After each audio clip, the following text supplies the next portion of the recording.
Joanne? Yeah. Yeah. Was she? Yeah. She take to it? Did I take that? Yeah. Oh, yeah. You were frightened? Oh, yeah. I remember was saying he was terrified when he got his first kiss. So I went out with a girl, Anita. I went out with Anita for a while. I went out with Anita for about a year. Then I went out with a girl, Amanda. I went out with a girl, Sharon. Then I went out with a girl, Melissa. And do you get close to these, or are they buddies, or do you get sexually involved with them?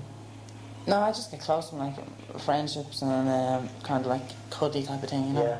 But then I kind of like wait a long while, you know, to see what else happens. You know, it takes me a while before I like involved, getting really involved, you know.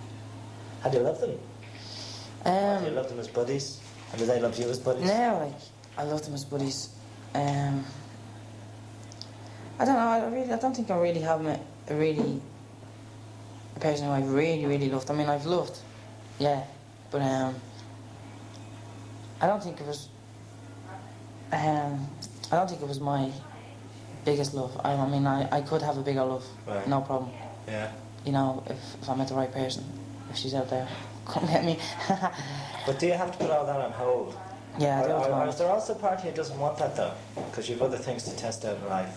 You've other ways to live before you go for that. You know, yeah. I mean, I'm just going to take my time, really. Yeah.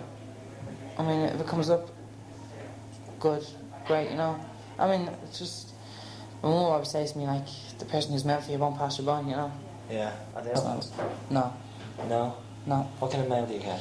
Dirty letters? Oh yeah, I get great. Like, my mum just be like, I'd be in bed, like, you know, and my mum gets up early and texts the mail, you know. And I'd be in bed next to her, I hear this laughing, you know, and it's just, man, that laugh, break my heart laugh, you know. And it's next to him in bed laughing, like, you know, I said, he's got me letters again, I'm gonna kill you, you know. So they get out and beat on you, they check your mail before yeah, my mum checks the mail. Except any letters with personal wrote on it, it's just not. Alright, okay. And any letters that look like as if they're private, no, she won't. Alright. Only the letters like, I love you, Steve, you know, that type of thing. When the little hearts and yeah, it's really, arrows she wants them. that's why. Like I get an awful lot of love from my parents, right. My family. It's weird because there's so much love in my family, and like there, I come out like in my house. I mean, this is how close I am to her. You know, like, every time I go to the house, you know, I give her a kiss and a hug, and I tell her love. Yeah. And she tells me the same. You know, like, right. I'm off. You know, she waves at the door to me, and I'm off down the road. You know? Yeah. Just kill. I love that. Have they any fears of all this? I mean, apart from, as you said, if you start getting big-headed, they'll tell you. Have they any fears that you're going to be polluted, you're going to fall into bad behaviour, that you're going to become crazy? No. I mean, as far as drugs, like, do you know? No, do you know? No way, you're not going to do anything like that. They also know that you're not allowed to do that because of these contracts that are there in the background. You can't step out of line. They know that I wouldn't be into it at all because the area that I live in is like a big drug place. Yeah. But my ideal house, I want a house in Dalkey or Killarney. That's not going to be something bad. No, but like, on a road. It's become like the rock stars' road. It's real weird. It's just it's weird because I don't know. It's a possibility of me living. That you would be able to do that. You know, and like 3 years ago, it was like, oh, I'd wish, you know. And so it's a possibility. That you'd be able to do this. You get on top of. What about? Tell me about. If this isn't it, your first girlfriend, and does she look at you now and say, I should have hung around him? Is there any of them? Yeah, I'd say there's a few of them around. What I mean? Yeah. Definitely there is. Yeah, and not in a very forward way, but slightly. They have, you know, maybe given you a call just to congratulate you, which is okay. Yeah. But then later on, they may give you another call just to say, you know, just fancy going for a drink or something like that. Like, but I just kind of, you know, say, no, thanks. No. For whatever reason. For whatever reason. Yeah. How about your experience in, if you write love songs, your experience in love? Have you been hurt? Have you hurt? Have you broken hearts? Have you abused? Well, I think I suppose I've broke one or two now myself, but my own has been ripped apart. Has it? Yeah, absolutely ripped apart now. There's one stage now around the age of 19 or so, and that was very bad for me, you know. What, one relationship that went really bad? Yeah, it finished and kind of left me wondering why. And I got very thinking deep and thought into myself a lot, and you know, I suppose it's just a thing why it finished. Yeah, and then it made me just made me just wonder about life, you know, really. Well, I think though a lot of teenage lads go through that stage anyway, around 19, 20 anyway. They could be a maturing process, but it's kind of like that change between Yeah, being the child and sure. the way you imagine life, and then when the harsh reality hits you of life. Yeah.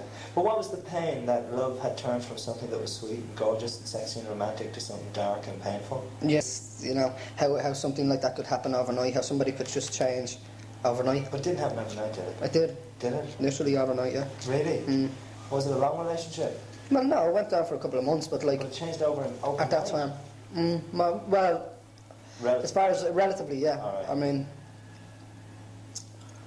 maybe she was thinking about it for a couple of days, like, but Right. you know, as far as I was concerned, having one night, You were suddenly dropped. yeah, Yeah. I was dropped. And it broke your heart. Yeah. Did you write about it? Did I write about it? Yeah, I wrote a few songs about it. Yeah. Yeah, but when I look at them now, I mean, now I'm happy. Now I've gotten over all that. That's all gone by. But the songs must still be legit.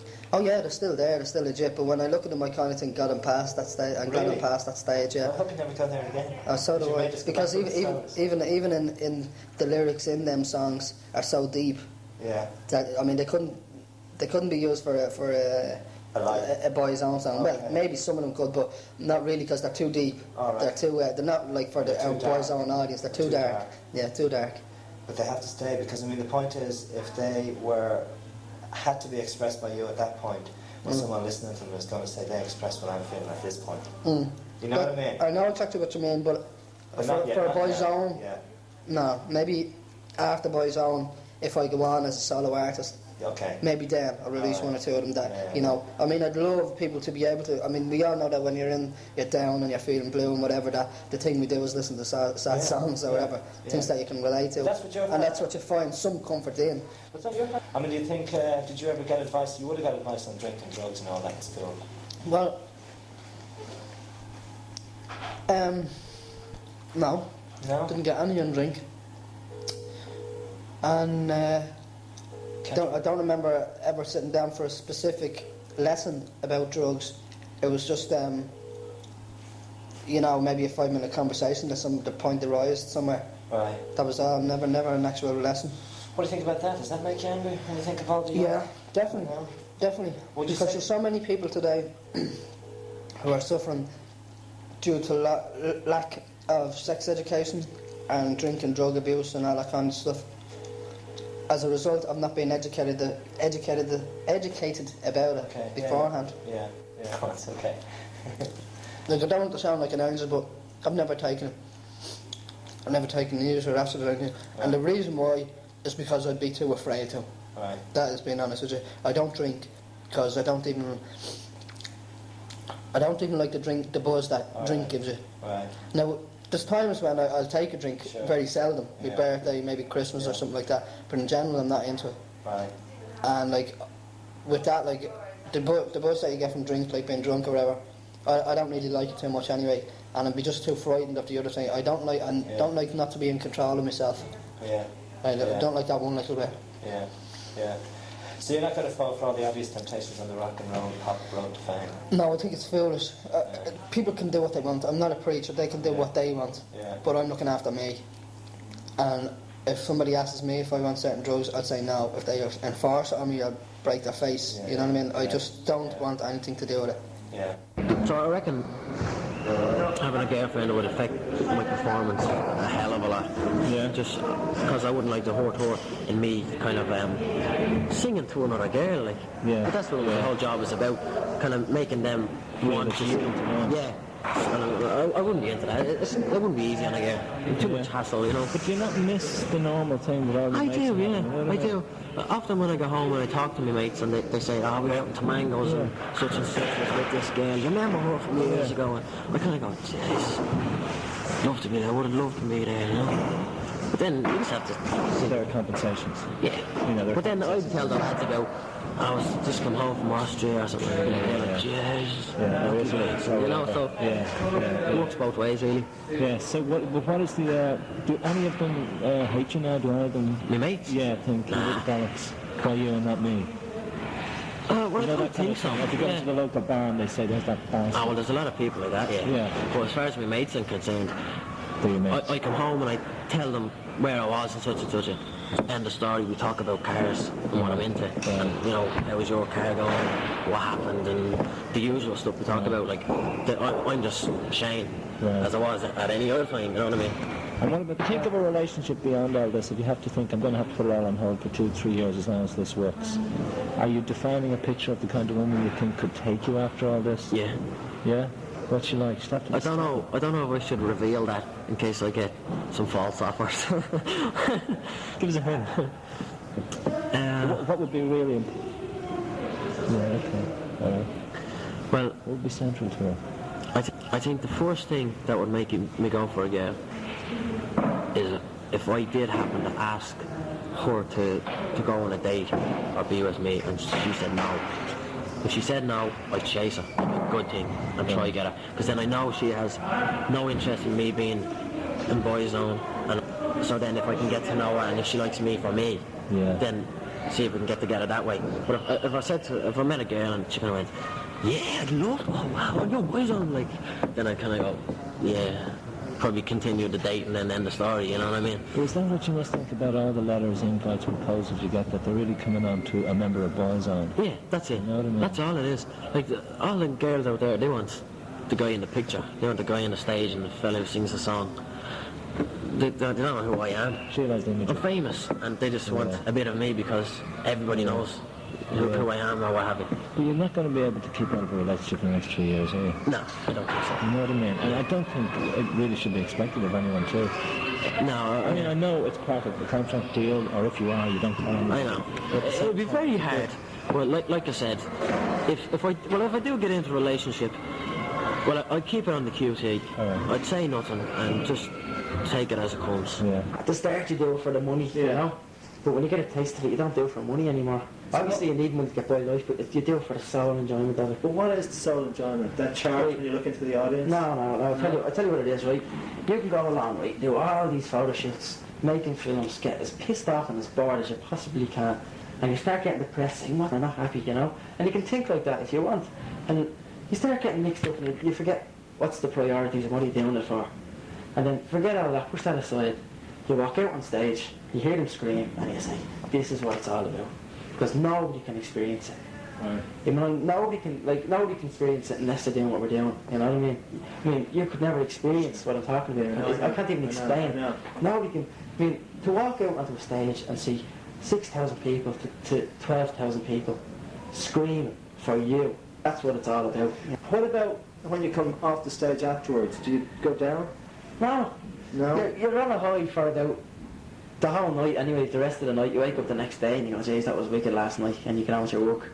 Yeah. And it's like, before I end this band, I'd like to think that I'd have about 2 or 3 hit albums and at least 4 or 5 definite top 10s I made like that. Now that'd be my ideal dream. Plus, to be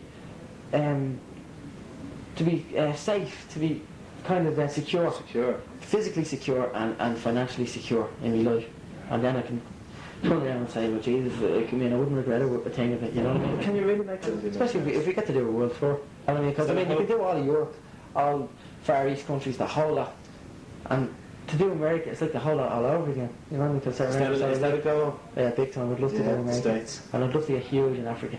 South Africa. Africa? Yeah. Why? Because it's kind of a personal reason. I have an uncle that used to live with me. He was like a brother to me. Right. And he got into a lot of trouble when he was about 16, you know.